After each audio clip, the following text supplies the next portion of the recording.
Но если вот некоторые фильмы жанровые все-таки как-то принимаются жюри Да, как «Русский фестивалей, треугольник», например, который да, был в конкурсной программе. Почему мы его... то комедии, например, жанр комедии там вообще как-то Комедии не любят, да. не любят, да. Потому что комедия – легкий жанр.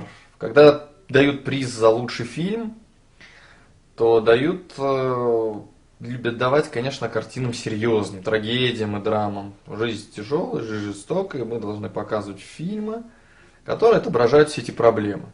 Если в фильме там несчастливый конец, это вообще замечательно. Вот. А если вдруг какая-то легкая комедия завоевала первый приз, ну это как-то очень странно, согласитесь, да? Для нас, для Явно, наших зрителей. явно, Это да, несерьезно. явно какая-то подстава. Да, и вот Вуди Аллен, который постоянно участвует в фестивалях, он уже редко берет какие призы. И то это даже Вуди Аллен, это не коммерческий такой режиссер. Роберт Олтман иногда брал призы за свои фильмы. Хотя его комедии, естественно, так отличаются от общего потока всех комедий. Это такие серьезные философские картины, довольно сложные. Вот, но все-таки в большинстве своем первый приз и главные картины, которые снятся событием, это, как правило, какие-то серьезные Иногда фильмы, даже трагические. трагические, это драмы с несчастливым концом, трагедия лучше всего. Вот Ларс фон Триер завсегдатый так подобных фестивалей обычно берет первые места. Там та же самая «Танцующая в темноте», «Рассекая волны», «Догвиль».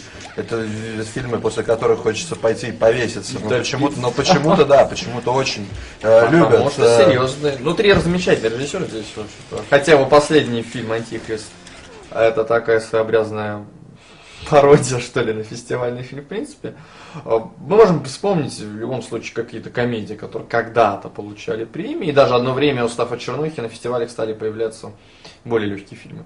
Вот, и на московском фестивале несколько комедий получали какие-то призы. Там, Гай Ричи опять же брал какие-то фильмы, хотя у него не совсем ну, у комедии. него не совсем комедии, даже комедийные, но это криминальные такие жесткие фильмы. В общем, комедии не жалуют. Это такой вообще показатель. Показатель отношения так, к реальности, когда комедия, даже серьезная, осмысленная, не просто набор гэгов или шуток, становится ну, уже синонимом, что фильм не получит какой-то приз. Сейчас вот в последнее время прослеживается тенденция, что время от времени комедии или более легкие фильмы, такие мелодрамы комедийные, в общем, фильмы, не обладающие трагедийным началом, а вот и более-менее развеселые попадают в фестивали и даже могут претендовать на главный приз. В общем, на московском фестивале такое происходит уже довольно часто, на европейских и на американских тоже. Хотя вот опять мы смотрим «Оскар», мы видим, что жанровые картины получают здесь призы. Но опять же, в «Оскаре» там эволюция очень тоже. мало комедий. Когда последнюю комедию ты можешь назвать? Которая получила Которая приз, получила «Оскар», да, за... Ну, прямо комедию Каминера какая-то получила. Давай вспоминать. Анализируй. Нет. Нет, они не получали. А, Но братья Коэны получают, но у них комедии, не комедии. Серьезный человек. Нет, серьезный человек номинировался. Шоу Трумана. Шоу Трумана, да. Шоу Трумана Это получил. было 100 лет назад. Это было 100 лет назад, да. И то там как-то комедия, не комедия, тоже непонятно. В общем, чистые комедии. Чисто комедийный жанр не жалуются ни на каких фестивалях, да? То есть Неудобно комиссии, жюри выдавать лучший приз комедии, потому что это считается не очень серьезным таким жанром. Его не очень любят. И тут видишь, это жанровые комедии, несерьезные фильмы или там предпочтение фильмам с трагическим концом, это тоже клише своего рода. Здесь мы можем вспомнить того же, например, Чаплина, который, при том, что он снимал абсолютно коммерческие фильмы с точки зрения окупаемости, и он был замечательным продюсером, и очень много его открытий как продюсер используется до сих пор. То есть человек, который начал вводить предварительные показы, чтобы выяснить, над какими шутками публика смеется больше. Человек, который обладал таким тонким расчетом и точно знал, какой фильм и когда нужно пустить. Тем не менее, имя Чаплина стоит в первом ряду у всех синефилов как образец авторского кино. При этом это кино, собирающее большие деньги. И при этом он снимал комедии. То есть такая фигура, которую все знают и все преклоняются, является одновременно и коммерческой, по сути, коммерческим проектом и снимает комедии. Это исключение. Звуковых комедий, по-моему, он не снимал. Он единственный «Великий диктатор». Великий Тоже диктатор уже нельзя, появился со звуком. нельзя назвать комедией Я в начинаю чистом себя виде. бояться. Ну, а если говорить о «Месье Верду», то там вообще комедии нету, по-моему.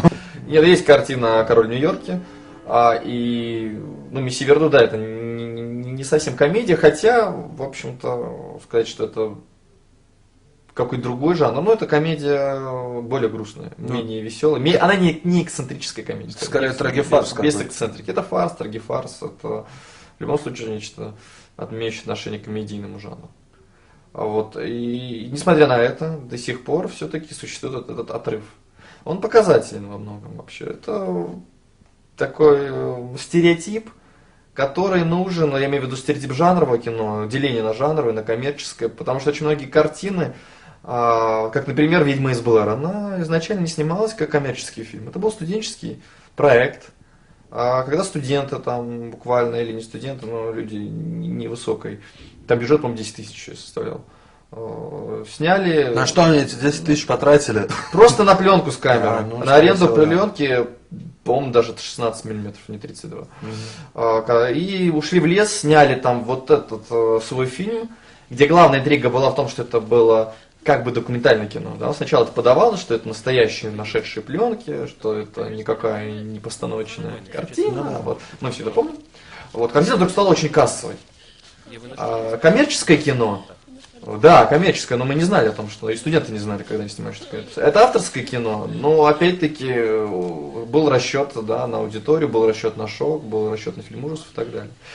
Кстати, одно время, вот и раньше одно время, да, буквально до последнего десятилетия, до 2000 года, авторское кино отличалось тем, что оно не имело жанра. А кино коммерческое имело четкий жанр. Был детектив, там боевик, фильм катастрофа. Сейчас все с точностью да наоборот. Авторское кино, коммерческое кино имеет сплав разных жанров. 10-5 это драма, потом перерастает в фильм катастрофу, потом оказывается, что это психологический там боевик, или потом перерастает там в трагедию и так далее. А жанровое кино, авторское кино, при этом стремится наоборот к тому, чтобы уже выявить какой-то жанр. Если ты снимаешь старый олдскульный детектив, а-ля там английский детектив 60-х годов, ты авторский режиссер.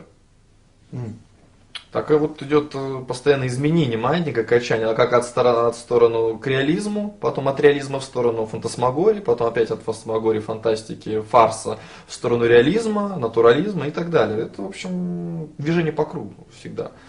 Или по спирали, без да, спирали. скажем так, по спирали. Поэтому для меня это такие стилевые, скажем, игры, которые непосредственно к кино к таковому имеют довольно отдаленное отношение. Вот, но обозначают приметы времени, скажем так.